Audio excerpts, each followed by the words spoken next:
Assalamu alaikum. Good day, everyone. Welcome to EAGE Local Chapter Part 2 of the webinar titled Unique Multiple Realization Velocity Modeling Approach Resulted in Optimal Link Between Seismic and Well Domain, a case study.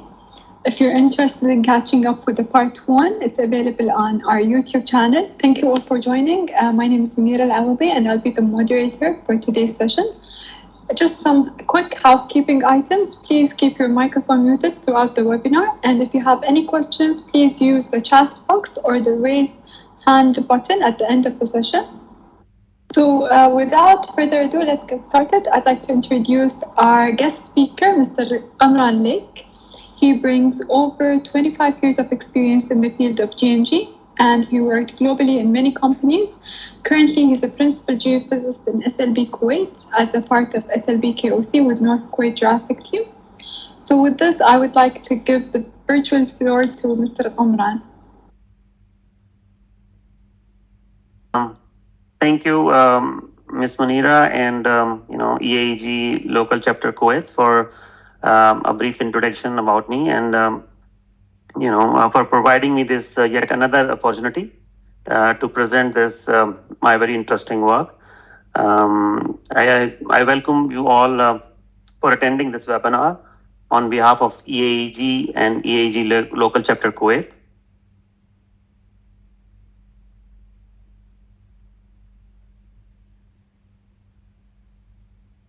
So the outline of my presentation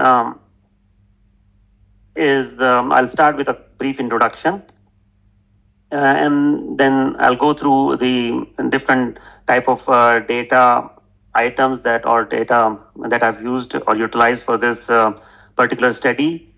Then I'll talk about the key challenges that I faced or the key challenges that were that can be addressed to improve further the velocity modeling results.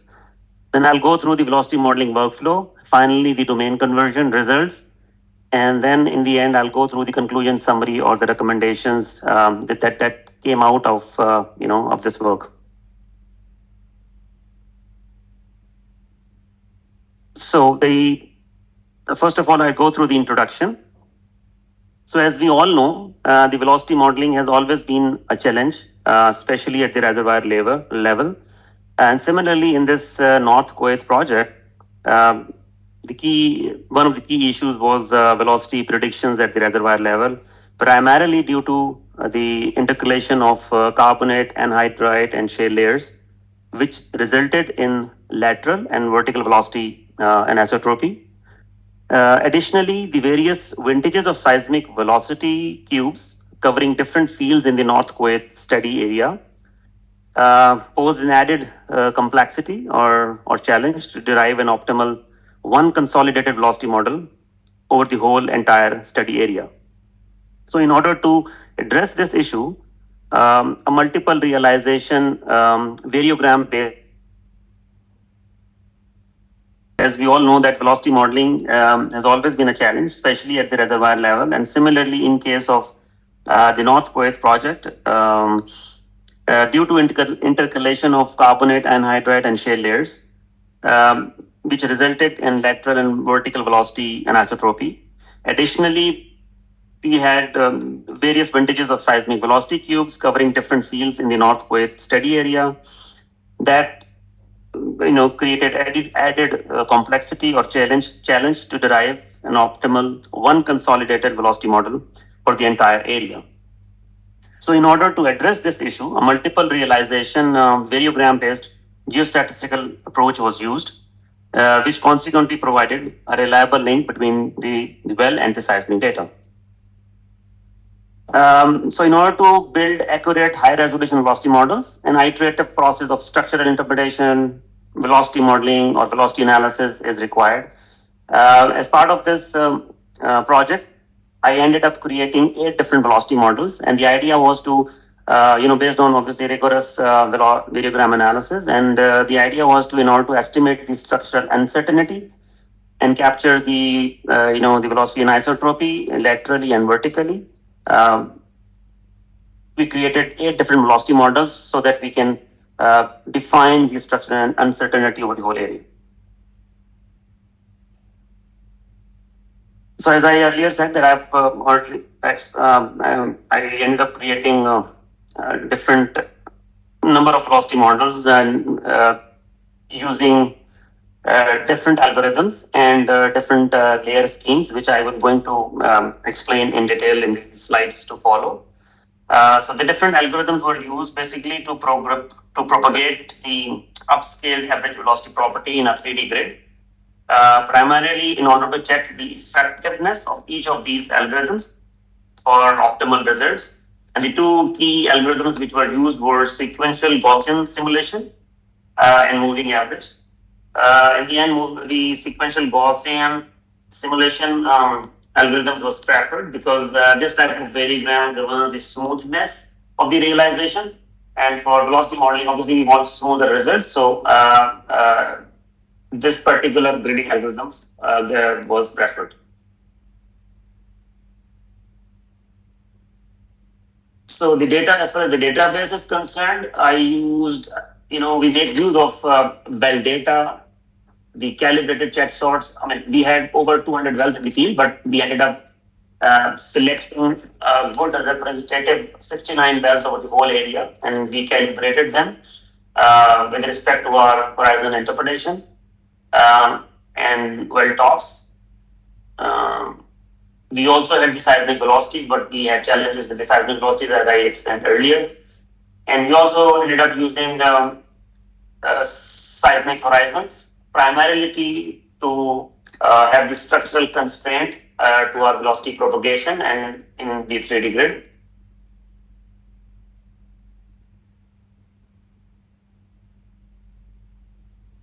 So the key challenges were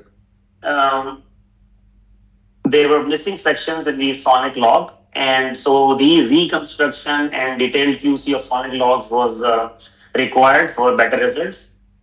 Thorough sonic calibration is required, or wavelet estimation is required for optimal calibrated well check shot. So in our case, since there were missing sections and the sonic logs were not optimal, so we did not perform the proper wavelet estimation based on sonic, calibrated sonic logs to so eventually get the calibrated well check shots. But in our case, we used the original check shots and then calibrated with the well tops manually. That was a laborious work, but in the absence of proper sonic logs, we ended up calibrating the check shots in a different way. So inconsistent, and the other issue was there was inconsistent seismic velocities over the whole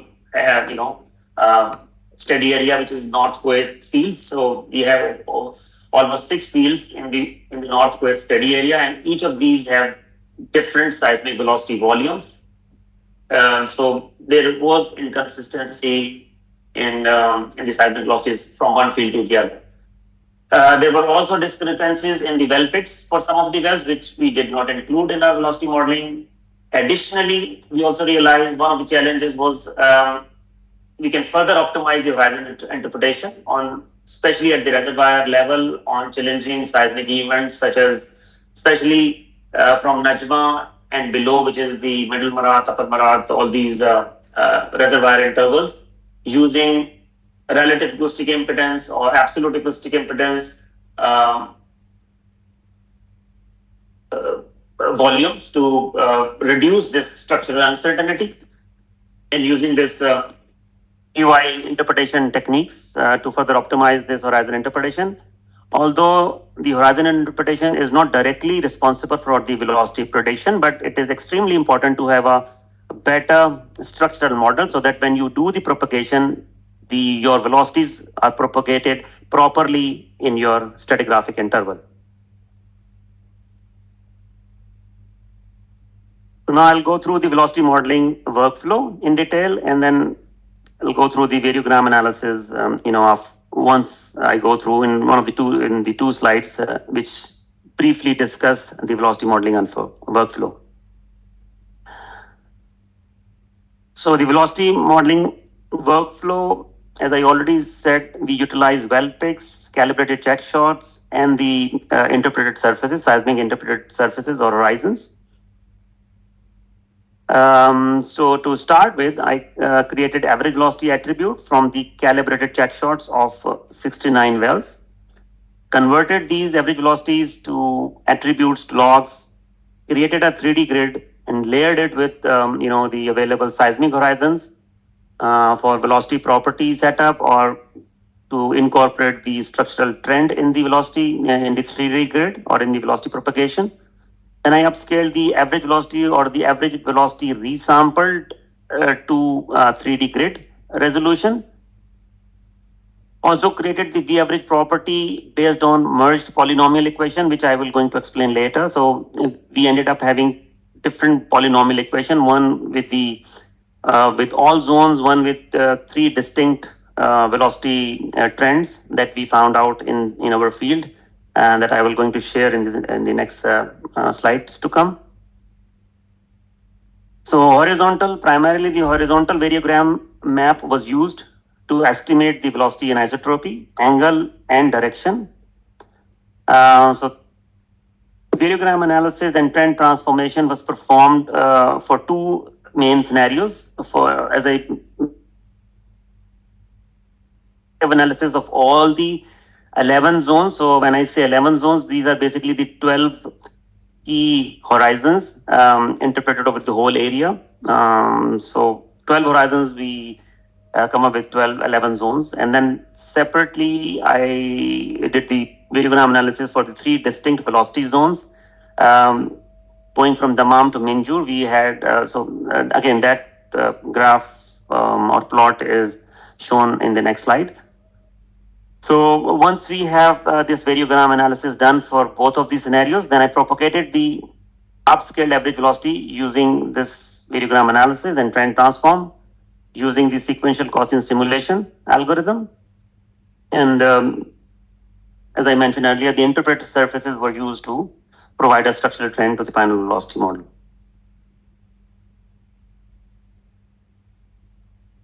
So this slide just shows a quick snapshot of the lateral coverage of the check shots or the wells available over the whole area.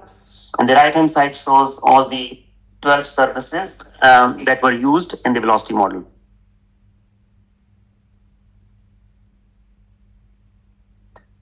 So this plot shows the average velocity versus two-way time plot, which shows the general velocity trend from the shallowest to the deepest well markers, starting from Dammam to Minjur.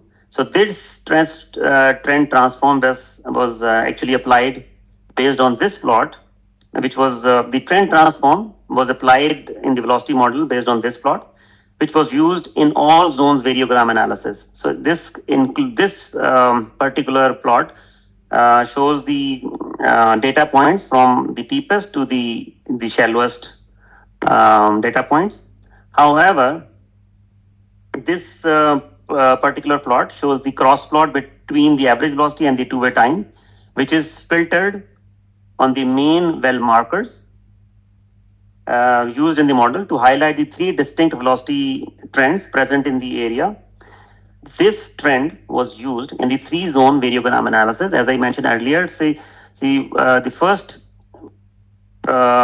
zone can be divided from Dammam to Tayarat, and from Tayarat to Ahmadi, and finally from Ahmadi to the deeper reservoir. So we can see three distinct velocity zones in this particular plot, which was filtered on the key main well markers. So this is a horizontal variogram, which was used to determine the azimuthal anisotropy, which assisted in determining the major and the minor directions in the variogram analysis as one of the key controls for our velocity propagation in the 3D grid. So this slide will go through basically the detailed variogram analysis. So this slide and a few slides to follow, just to capture the variogram analysis for both the above scenarios, one for all zones and one for three distinct zones, which helped in the parameter selection for the multiple realization velocity modeling approach. So this was done. This plot, covers the data points for all zones, as as shown in one of the plot earlier, for which started from the shallowest to the deepest data points. Now this plot shows the resampled for all zones. So we resampled the average velocity to the resolution of the grid, and then we did this variogram for the resampled average velocity property. Then this is the for the three distinct zones scenario. So this was the zone 1, in which we have obviously lesser markers available. As you can see, the lesser data points. For the zone 2, lot more points, and for the zone 3, which is in the reservoir interval, we have lot more data points. So these different variogram analysis was done obviously to help in the parameter selection for the multiple realization velocity model.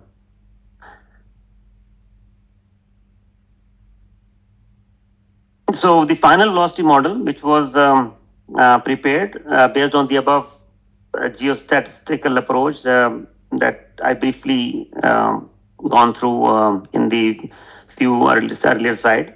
So it provided a reliable source for domain conversion from time to depth and depth to time. So as we can see, we have a good coverage of wells over the key fields, and it's a much smoother velocity model, primarily because of the variogram control and plus the sequential Gaussian smoothing algorithm that we used.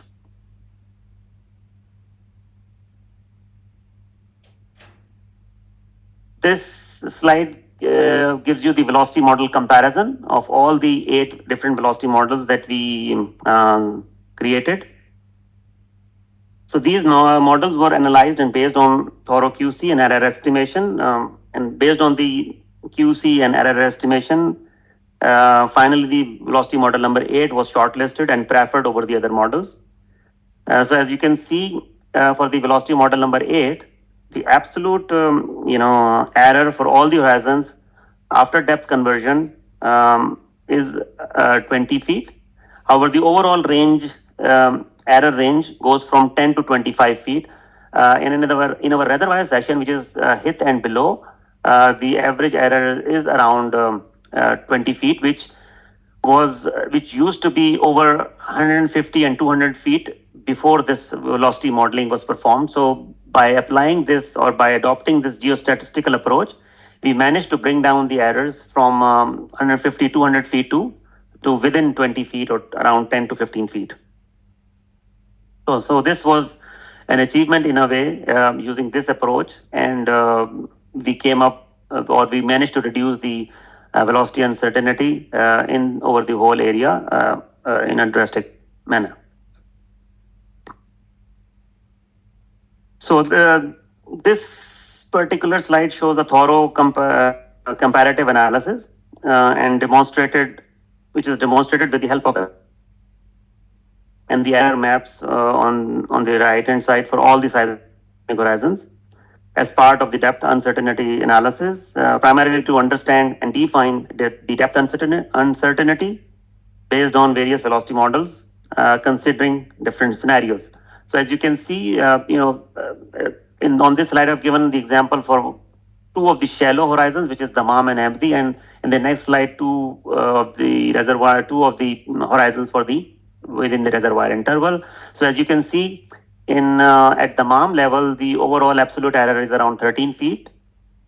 And when you go to Ahmadi, a horizon below, so you can see the average absolute error was around 12.52, which is around 13 feet again. So this slide gives you the depth uncertainty analysis for the Gortnia and the Najma reservoirs. And just below Najma, we have the Metal Marat, one of the key reservoirs for our production. And even at Gortnia and Najma, the overall absolute error is around 17 feet to 20 feet maximum at the Najma Karajan. So as far as the domain conversion is concerned,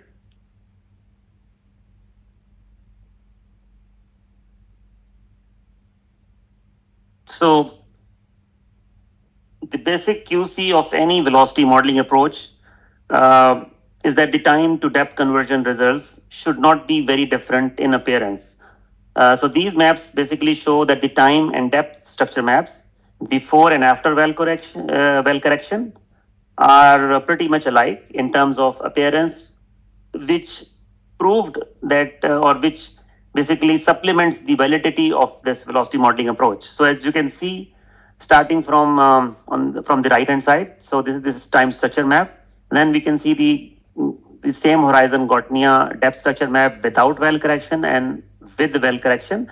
So as you can see, after depth conversion, this is a very basic QC of any depth conversion algorithm or velocity modeling approach that you have used, is that in the depth converted maps, we do not see basically any pseudo structures or drastic velocity anomalies. So that builds the confidence over the on the velocity modeling approach that we have selected, finally adopted for this particular project. So one of the other deeper horizons, Najma Karajan, similarly, you don't see any bullseyes or any pseudo structures created after depth conversion. Finally, the conclusions and recommendations, or summary and recommendations. So as I mentioned earlier that, we created multiple scenarios of velocity models based on detailed variogram analysis, which by virtue of this variogram analysis, we managed to capture the horizontal and vertical velocity and isotropy. And so this approach provided us optimal results with an average error of around plus minus 20 feet. Overall range goes from 10 to 20 feet in general for all the key markers or the key reservoir intervals that we used in the velocity modeling workflow. Finally, the key recommendation out of this study is that in order to further improve the velocity modeling results, it is highly recommended to create thorough sonic calibrated check shots, as I mentioned in one of the initial slides.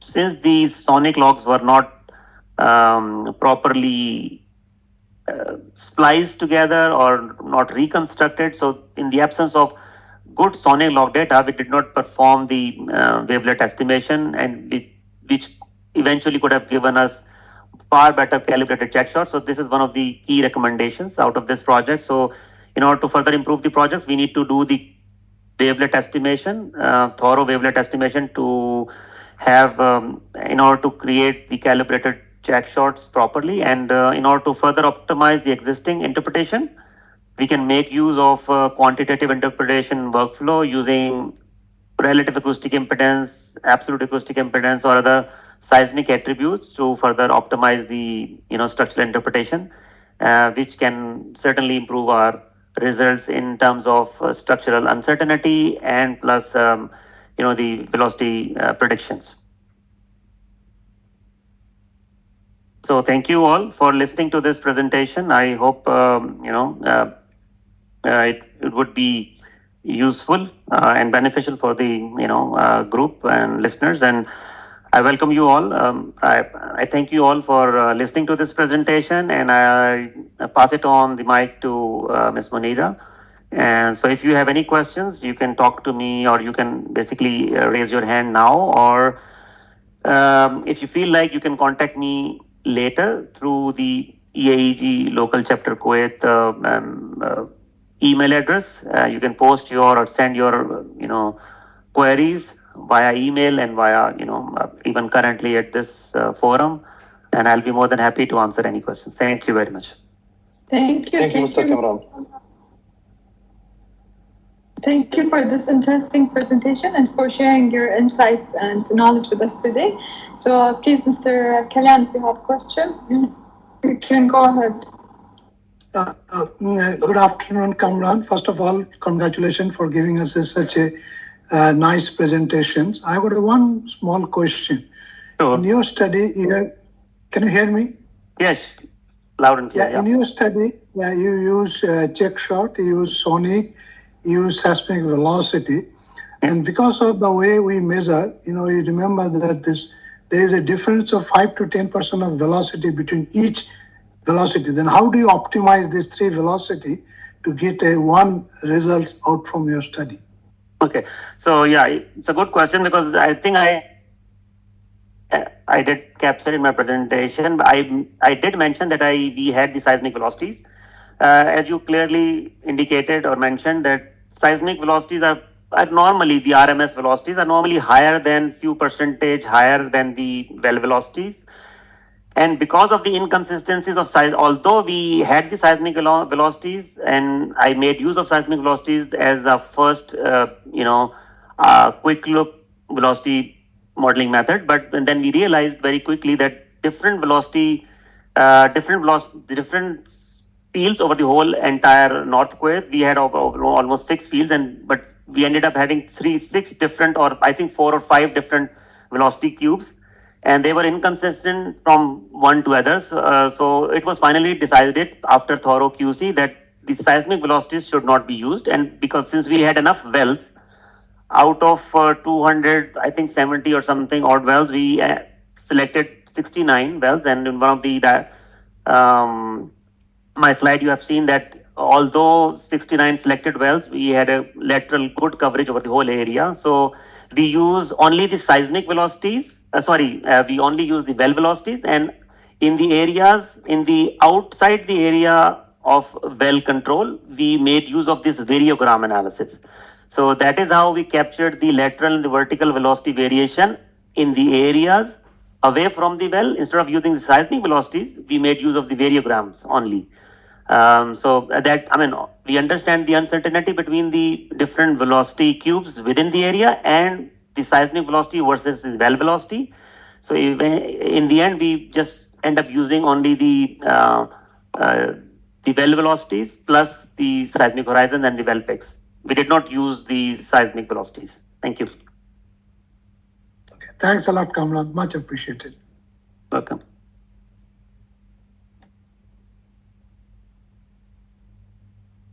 Thank you, Mr. Kamran. I can ask one more question. Like, why did you prefer to use the variogram control over the seismic velocity in areas outside the well control? Okay, so this question is more or less the same as I've just answered. But I think the main primary reason of preference, as a start, you should always make use of all the data that you have. So you cannot negate any data item without even testing or without even verifying. But we after the proper QC and building few initial velocity models, we realized that